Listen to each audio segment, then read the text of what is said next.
नमस्कार, आप देख रहे हैं एक न्यूज 24 और मैं हूं स्वाति आपके साथ। लोकसभा चुनाव से ठीक पहले क्या दो परिवार आपसी मतभेद को भूलकर एक बार फिर से साथ आएगी? जी हम बात कर रहे हैं चिराग पासवान और उनके चाचा पशुपति पारस की, क्योंकि ऐसा दावा किया जा रहा है कि जल्द ही पशुपति पारस अपने भतीजे चिराग पासवान के साथ उनका जो भी आपसी गिला शिकवा है उसको दूर कर दोनों साथ आ सकते हैं। और इस बात की संकेत खुद लोक जनशक्ति पार्टी रामविलास की ओर से दी गई है। कुछ तस्वीरें सोशल मीडिया पर साझा हुई है जिसमें देखा जा सकता है साफ तौर पर कि पशुपति पारस के पार्टी के राष्ट्रीय उपाध्यक्ष रामजी सिंह चिराग पासवान से मुलाकात करते नजर आ रहे हैं। हालांकि इस खबर में कितनी सच्चाई है, हम इस सेशन में विस्तार से जानेंगे। हमारे सहयोगी नंदन इस वक्त हमारे साथ हैं। तो नंदन, आप इसको किस तरीके से देख रहे हैं? जो पशुपति पारस के राष्ट्रीय उपाध्यक्ष उनकी पार्टी के, उन्होंने आज चिराग पासवान से मुलाकात की है। देखिए, सबसे पहले अगर बात करें राजनीतिक मुद्दे की, तो हम सब जानते हैं कि पशुपति पारस के पास अब कुछ खोने के लिए बचा नहीं है। सीधी सी बात है, पाने के लिए कुछ था तो वो भी चिराग पासवान लेकर चले ही गए। सबसे बड़ा कारण है कि आप अगर परिवार हैं और परिवार आकर राजनीति में आ रहे हैं और राजनीति में आकर आपका परिवार अपने आप परिवार को आप तोड़ने का काम कर रहे हैं, अलग अलग पार्टीज बना रहे हैं, तो नुकसान तो आपको झेलना पड़ेगा, चाहे इस ओर से झेले या उस ओर से झेले। पशुपति पारस के अगर मेंबर जा रहे हैं किसी और पार्टी में, वो भी पशुपति पारस के ही रिलेटिव के पार्टी में जा रहे, चिराग पासवान के नाम ही लेकर हम बोलते हैं। काफी दिनों से एक दूसरे का जो लड़ाई मतभेद है वो देखा भी जा रहा है, किस तरीके से दोनों आरोप प्रत्यारोप एक दूसरे और आपने कहा कि क्या दोनों फैमिली जो है एक हो सकते हैं? नहीं, परिवार एक नहीं हो सकते हैं। अगर मेरा मानना है कि परिवार एक नहीं हो सकते हैं। सब कोई जानता है कि पशुपति पारस के पास सब कुछ बचा नहीं है, तो लोग पशुपति पारस के पास रहेंगे तो क्या सोच कर रहेंगे? इसका जवाब आप दीजिए। पशुपति पारस के पास कोई भी क्या सोच कर रहेगा? चिराग पासवान के पास लोग रहेंगे क्योंकि उनके पास अभी विकल्प है। अभी भले वो ऐसे चेहरे नहीं है, लेकिन इन फ्यूचर बीजेपी उन्हें अच्छा चेहरा बना सकती है, एनडीए जो है उन्हें अच्छा चेहरा बना सकती है, तो उनके पास जाना एक अच्छा खासा विकल्प हो सकता है। पशुपति पारस के पास रहने का कोई अभी चिराग पासवान ने भी बयान दिया था कि चाचा के साथ जो उनका ये है, जो भी आपसी मतभेद है, उनके परिवार के लोग पशुपति पारस को पसंद नहीं करते, इसलिए पैचअप मतलब संभव ही नहीं है। साथ ही उन्होंने ये भी कहा था कि जब उनके पिताजी यानी कि रामविलास पासवान जी जब गुजरे थे तो उस वक्त वो उनके पिता समान थे, पशुपति पारस, लेकिन उस वक्त पे उन्होंने चिराग पासवान का साथ नहीं दिया, उन्हें अकेला छोड़ दिया। तो ऐसे में जो आपसी मतभेद है वो खत्म होने का मतलब कोई सवाल ही नहीं उठता। और ऐसे में वहीं दूसरी ओर पशुपति पारस के जो राष्ट्रीय उपाध्यक्ष हैं रामजी सिंह, उन्होंने आज चिराग पासवान से मुलाकात की है।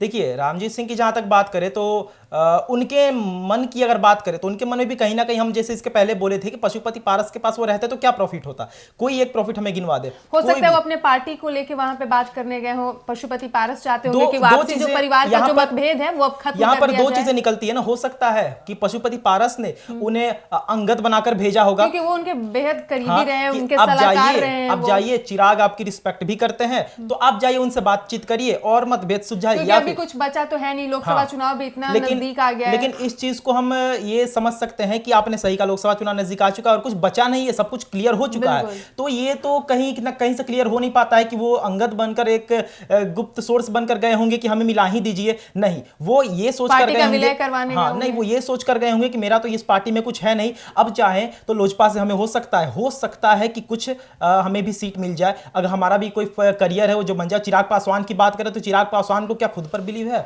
चिराग पासवान को खुद पर बिलीव है? बिल्ली की तरह लड़ जमुई कर वो आगे बढ़ रहे थे, और जब सीट मिलता है तो वही टिकट आप दे देते हैं अपने जीजा जी को। बताइए ये कहां तक सही है? और ये कहते क्या है कि वो बहुत अच्छा काम कर सकते हैं, वो वहां पर अच्छा काम कर सकते हैं, तो क्या आपको खुद पर बिलीव नहीं है? आपको जब खुद पर भरोसा नहीं है कि आप जमुई नहीं संभाल सकते हैं, कि हाजीपुर मेरे पिता का विरासत है तो हमको इस बार वहीं से चुनावी मैदान, तो पिता के विरासत में तो ये कह सकते हैं कि पिता के विरासत में आपको टिकट बेचने का काम मिला है। पिता भी तो वही करते थे ना। रामविलास पासवान का भी आप इतिहास उठाकर देख लीजिए, टिकट बेचने का काम भी तो इन्हें विरासत में ही मिला है। और वही ये चिराग पासवान भी तो वही करते नजर आ रहे हैं, टिकट बेचते नजर आ रहे हैं। जो पिताजी ने किया वही ये भी कर रहे हैं। आरोप भी लग रहा है, लेकिन वो बोल रहे हैं कि नहीं, उनमें टैलेंट है तभी उनको टिकट। टैलेंट क्या? देखिए, आपको बताते हैं टैलेंट क्या। अगर एजुकेटेड लोग, जनता बहुत भोली होती है, जनता यही कहती है कि चिराग पासवान एजुकेटेड है तो वो बिहार को संभाल सकते हैं। एजुकेटेड मनमोहन सिंह भी है। मनमोहन सिंह को क्यों लोग गाली देते हैं? अगर राष्ट्र की बात करें तो, राज्य की बात करें तो एजुकेटेड नीतीश कुमार भी है। नीतीश कुमार से लोग क्यों खफा रहते हैं? कोई आंसर है? तो एजुकेटेड होना हर चीज का सॉल्यूशन नहीं होता है ना। चिराग पासवान राजनीति में अभी नए हैं, अगर बात करें राजनीति में नहीं, अगर परिवार मेरा राजनीति में है तो इसका ये मतलब नहीं निकलता है कि हम भी राजनीति में जाकर और अच्छे हालांकि से उन्होंने कुछ तो ऐसा किया होगा कभी, तभी तो जो इंडिया गठबंधन ने उन्हें जो 5 सीटों का डिमांड चिराग पासवान ने की थी वो दे दिया, जबकि पशुपति पारस जो कि इतने पुराने नेता थे इसीलिए उनको 1 सीट तक नहीं चिराग पासवान को एनडीए अपने आप में बनाकर इसीलिए रख रही है क्योंकि एनडीए के पास अभी सीएम के लिए कोई फेस नहीं है। ठीक है, अगर हम बोले तो सीएम के लिए वैसा कोई फेस नहीं, क्योंकि जनता से आप सवाल करिएगा, जनता ही बनाती है ना सीएम या पीएम, तो जनता से सवाल करिएगा तो जनता चिराग पासवान को ही मानेगी। वही जनता से पूछिएगा चिराग पासवान ने क्या किया है, तो युवा उनके पास नेता हैं, बहुचर्चित भी हैं, अभी लगातार जो अभी सीट बंटवारे से पहले लगातार वो सुर्खियों में भी रहे, रैलियां कर रहे थे। अच्छा, एक तरफ इंडिया गठबंधन में सीट शेयरिंग हुई, पशुपति पारस को एक भी सीट नहीं मिला, तो दावा किया जा रहा था कि हो सकता है वो जैसे इंडिया गठबंधन का उन्होंने साथ छोड़ा तो महागठबंधन के साथ वो जाएंगे, तो हो सकता है कि वहां से मनचाही सीट उनको मिल सकती है। लेकिन महागठबंधन में भी सीट शेयरिंग हो गई और पशुपति पारस को एक भी सीट नहीं मिला। केंद्र की गद्दी अगर कोई छोड़ता है, ठीक है, केंद्र की गद्दी के लिए लोग शुरुआत से लड़ते जाते हैं, ठीक है, शुरुआत से लड़ते जाते हैं, और केंद्र की गद्दी अगर कोई छोड़ता है तो इसका साफ मतलब निकलता है कि उसके पास दूसरा विकल्प है।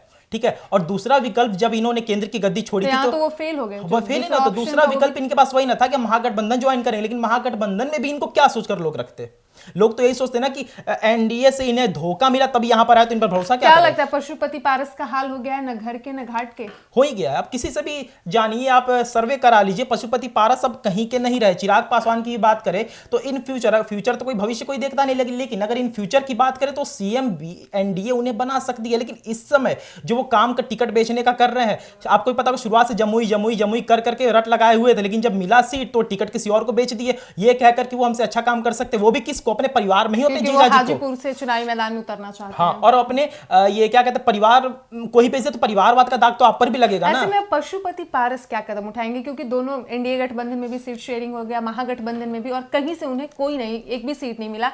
तो ऐसे में अब ये दावा किया जा रहा है कि हो सकता है पशुपति पारस खुद के दम पे अकेले चुनावी मैदान में उतरेंगे। तो क्या लगता है दोनों गठबंधन की मुश्किलें बढ़ा सकते हैं?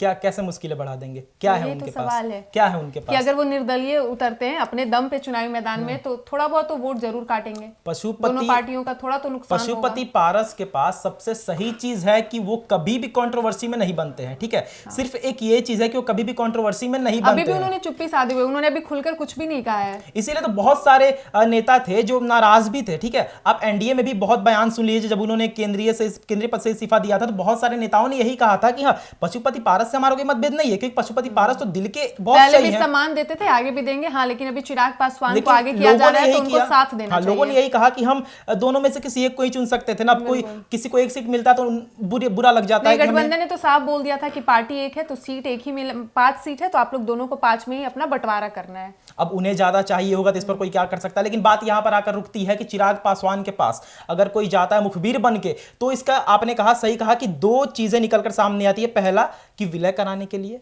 ठीक है, और दूसरी अगर बात करें तो हो सकता है कि लोगों को अपना फ्यूचर उनमें दिख रहा होगा चिराग पासवान, क्योंकि वही फ्यूचर ही एक तरीके से।